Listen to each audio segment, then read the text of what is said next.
L'Europe coûte trop cher, l'Europe détruit nos emplois, l'Europe veut privatiser la SNCF, pesticides, glyphosate, l'Europe nous empoisonne. Faut-il croire ces informations qui circulent sur internet?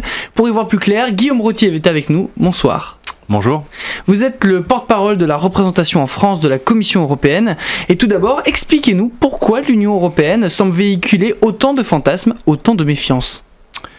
C'est une bonne question, pourquoi il y a autant de mythes ou de désinformations qui circulent à propos de nous et de ce que fait l'Union européenne, la Commission.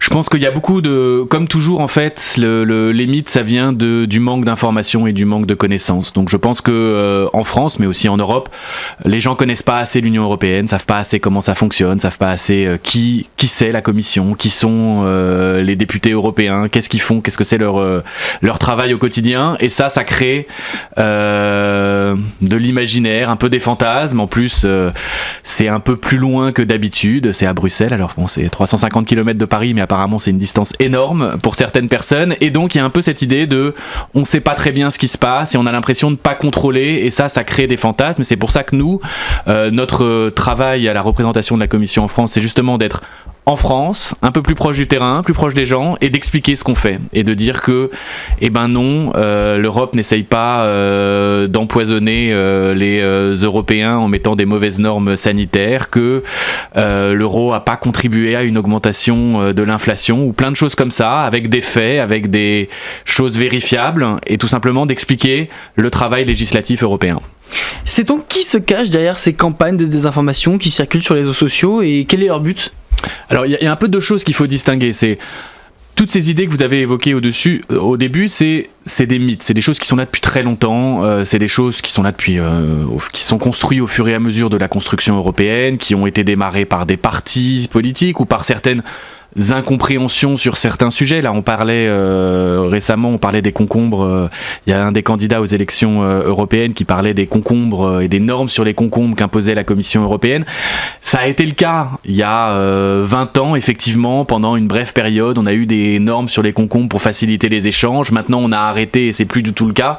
Et donc, il y a certaines idées qui sont restées comme ça. Donc ça, c'est un peu ce que nous, on appelle des mythes contre lesquels il faut lutter, mais qui est un peu différent de la désinformation, qui est quelque chose d'un peu plus politique, d'un peu plus inquiétant aussi, il faut l'avouer, sur l'action que cherchent à avoir certains groupes, que ce soit politiques ou certaines puissances étrangères, pour façonner le débat en Europe, pour essayer d'instiller du doute vis-à-vis de nos institutions démocratiques, et où il y a derrière des vraies campagnes de désinformation avec des moyens, avec des bots sur internet, avec des contenus qui sont créés, diffusés, avec des faux comptes. Et ça, c'est un sujet un peu différent sur lequel on essaye aussi d'agir, parce qu'on a peur que un peu comme ce qui s'est passé pour le Brexit, un peu comme ce qui s'est passé pour l'élection de Trump, un peu comme ce qui a failli se passer pour la présidentielle française, les électeurs soient mal informés et donc fassent pas un choix en connaissance de cause. Les USA accusent la désinformation russe de semer la discorde avec l'Europe. C'est le titre d'un article du site Euractiv. La Russie est ainsi accusée de mener une campagne de désinformation pour affaiblir l'engagement américain en Europe.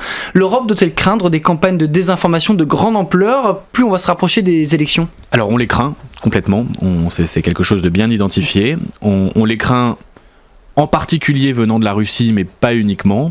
Pourquoi la Russie ? Parce que c'est aussi l'un des rares pays qui assume le fait d'utiliser la désinformation comme un acte politique extérieur. Donc ils disent qu'ils le font, donc on va plutôt les croire sur ce plan-là. Mais c'est pas uniquement la Russie.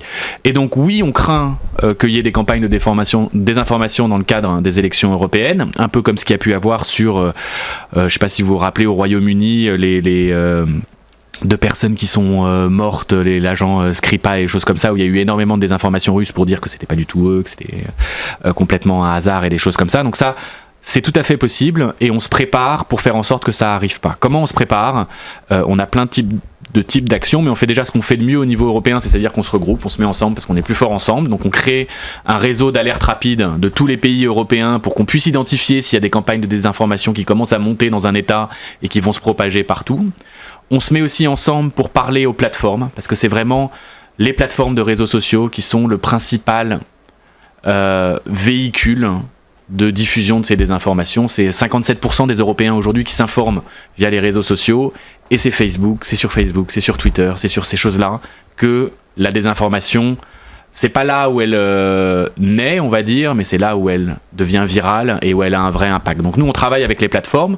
Plus exactement, on dit aux plateformes de manière assez sévère, il faut que vous fassiez plus là-dessus. Donc il faut que vous fermiez les comptes qui ne sont pas des vrais comptes. Il faut que vous assuriez beaucoup plus de transparence sur ce que voit quelqu'un sur Facebook, c'est-à-dire est-ce que c'est payé par un pays étranger, est-ce que c'est payé par un parti politique, et ça, c'est vraiment notre axe principal d'action.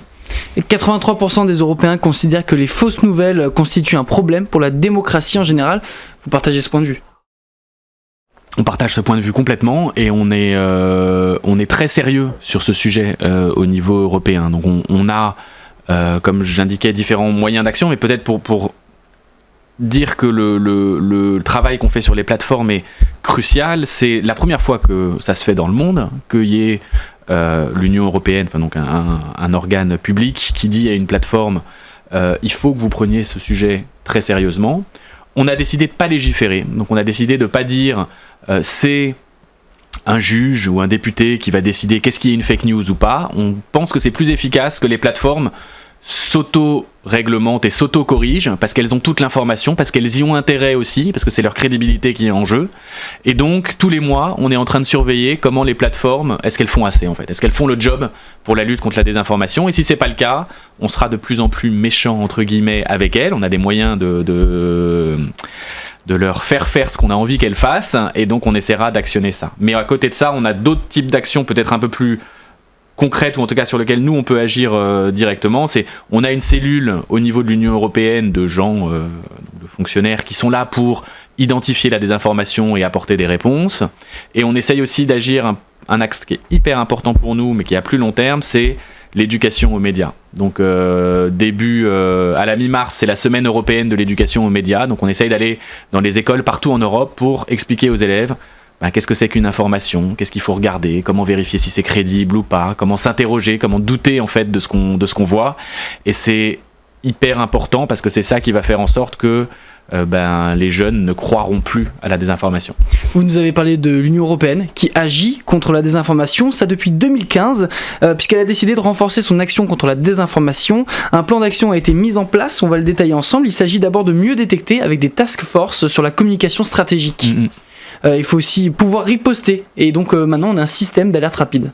Alors c'est ce que je mentionnais, c'est cette idée de identifier. Donc nous, on a augmenté significativement le budget de cette task force qui au départ avait été créée uniquement pour surveiller ce qui se passait en Europe de l'Est, et donc l'action éventuelle de désinformation des Russes en Europe de l'Est, par exemple avec l'histoire de l'avion qui s'était écrasé en Ukraine, est-ce que ça avait été un missile russe ou des choses comme ça. Il y avait eu beaucoup de désinformation là-dessus. Et donc cette task force, qu'on a fait, c'est qu'on a augmenté significativement ses moyens, on les a plus que triplés, et on lui a donné un rôle aussi un peu plus pan-européen d'identification de désinformation et apporter des réponses. Le mécanisme d'alerte rapide, c'est se mettre ensemble à 27 ou 28 pays pour identifier, réagir, savoir ce qui circule.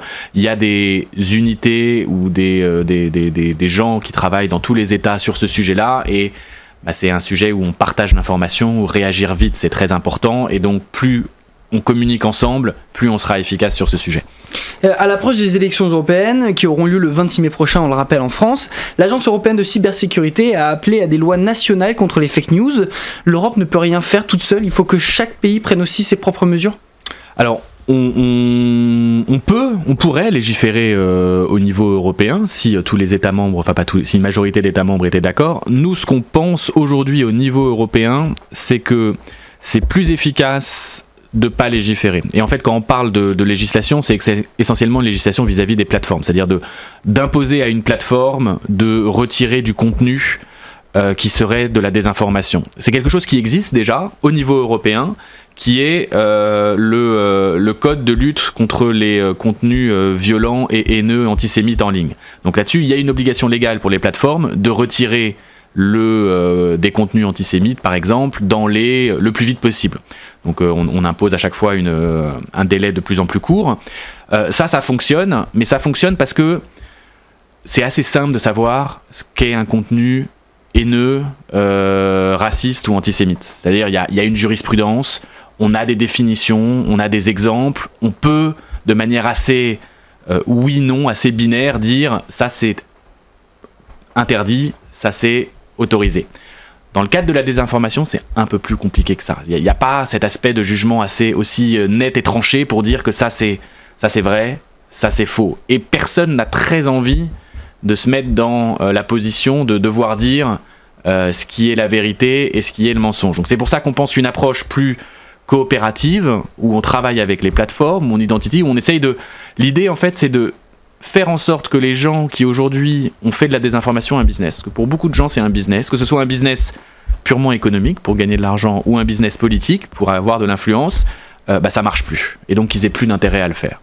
Et donc ça passe par mieux contrôler ce qui circule sur les plateformes. Un exemple assez concret et tout bête, on se dit que pour une plateforme, ce serait assez simple d'empêcher un Google de sponsoriser, c'est-à-dire de donner à voir de manière plus virulente un contenu en France politique payé par des gens qui viennent hors d'Europe. C'est-à-dire que c'est pas normal qu'un Américain paie pour que des Français voient du contenu politique. Il n'a aucun intérêt à faire ça, c'est de l'ingérence dans la politique. Donc ça, on pourrait mettre un truc beaucoup plus net en disant interdiction pour une plateforme d'accepter un paiement d'un pays tiers pour promouvoir du contenu politique à destination d'un autre pays.